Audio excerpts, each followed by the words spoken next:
Il ne faut pas 5 minutes au marché pour constater la réalité. Interdit sur le papier, le sac jetable est bel et bien là, présent sur pratiquement tous les étals. C'est que je suis obligé de servir avec ce sac plastique. Mais les gens qui viennent avec leur sac, ok, je le donne. Mais sinon, j'ai un petit réserve derrière que pour servir en même temps. Parce que sinon, je ne donne pas et il n'y a rien à donner. Pour les clients, c'est pas trop, c'est pas ça, solide quoi. Hein. Et comment on fait maintenant? On les dit s'ils peuvent prendre leur sac. Côté client, d'énormes progrès ont été faits, mais restent néanmoins insuffisants pour endiguer la circulation des sacs plastiques. On ne se balade plus du tout en plastique, soit on a des sacs en papier, malheureusement c'est pas très solide, soit on a des sacs qu'on vend comme dans les commerces tels que Carrefour ou autres, qui sont recyclables finalement. Je vais prendre...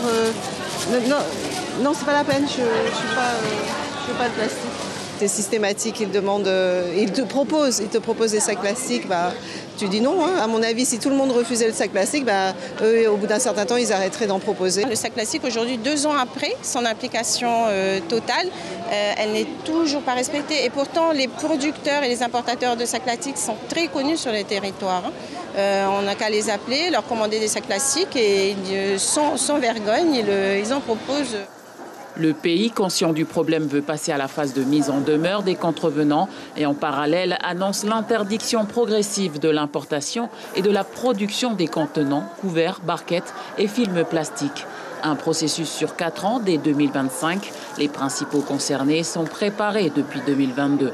Tout ce travail-là d'information au niveau des principaux producteurs de sachets en plastique a été déjà effectué. Ils ont quand même bénéficié de 4 ans depuis l'existence de la loi pour pouvoir s'adapter et puis proposer d'autres types de marchandises quand même. Les associations environnementales pointent du doigt une législation trop souple et demandent un vrai contrôle et une application de la loi.